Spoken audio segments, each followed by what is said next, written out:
Israel और Iran में बढ़ता तनाव अब खतरनाक मोड़ ले चुका है। आज 13 जून की सुबह इजरायली सेना ने ईरान के परमाणु ठिकानों पर बड़े पैमाने पर हमले किए। इन हमले में राजधानी तेहरान सहित कई अहम ठिकानों को निशाना बनाया गया। इजरायल ने यह हमला कर दिया है। अब निगाहें ईरान की प्रतिक्रिया पर टिकी हैं। ईरान ने फिलहाल कई ड्रोन दागने शुरू कर दिए हैं। इससे पहले ईरान ने चेतावनी दी थी कि अगर उसके ऊपर हमला हुआ तो इजरायल के न्यूक्लियर ठिकाने उसके निशाने हो सकते हैं। इजरायल और ईरान के इस सीधी टक्कर के बाद अब पूरी दुनिया की निगाह अंकल सैम यानी अमेरिका पर है। राष्ट्रपति डोनाल्ड ट्रंप इस पूरे विवाद में कहां ठहरते हैं, ये एक बड़ा सवाल है। इसके अलावा अमेरिका और ईरान के बीच जो न्यूक्लियर डील की बात चल रही है वो क्या है, और ईरान पर जो हमले हुए हैं क्या उसमें अमेरिका का कोई हाथ है या नहीं, इन सभी सवालों के जवाब आपको इस वीडियो में देंगे। नमस्कार, मेरा नाम है जयदीप और आप देख रहे हैं India.com। आज 13 जून को इजरायल के करीब 200 विमान ईरान की तरफ उड़े और ईरान के 100 ठिकानों पर लगभग 330 बम गिराए गए।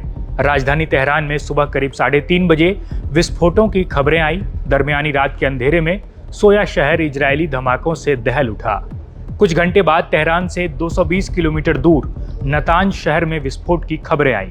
यहाँ ईरान की सबसे बड़ी अंडरग्राउंड परमाणु लेबोरेटरी है। और फिर धीरे धीरे इजरायली विमानों ने ईरान के कई शहरों को निशाना बनाना शुरू कर दिया।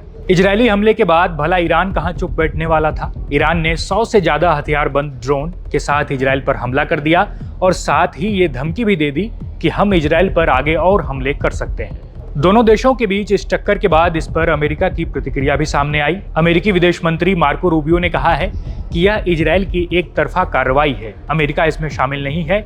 ईरान जवाबी कार्रवाई ना करे और अमेरिकी सैनिकों को निशाना ना बनाए। हालांकि रूबियो ने कहा है कि हमले से पहले इजरायल ने अमेरिका को यह सूचना दी थी।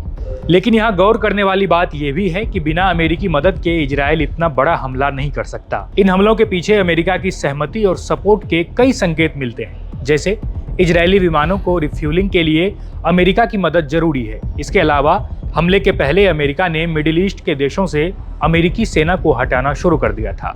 अब बात करते हैं कि ईरान और अमेरिका के बीच ये न्यूक्लियर डील क्या है जिसके लिए जंग की नौबत आ गई है। तो आपको बता दें कि ईरान लंबे समय से परमाणु हथियार बनाने की कोशिश कर रहा है। ईरान कहता है कि उसका न्यूक्लियर प्रोग्राम पूरी तरह शांतिपूर्ण है, लेकिन अमेरिका जैसे देशों को इस पर भरोसा नहीं है, इसलिए वे ईरान को रोकने की कोशिश लगातार कर रहे हैं। इसके बाद ही ईरान पर कई कड़े प्रतिबंध लगाए गए और अब ट्रंप चाहते हैं कि ईरान प्रतिबंधों को तोड़ना बंद करे और एक बार फिर से अमेरिका के साथ नए सिरे से न्यूक्लियर डील के लिए तैयार हो जाए।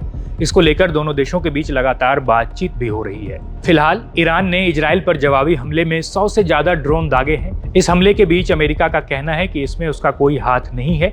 मिडिल ईस्ट में बढ़ते तनाव पर आपका क्या कहना है, कमेंट बॉक्स में हमें जरूर बताएं। देश और दुनिया की तमाम खबरों के लिए देखते रहिए India.com।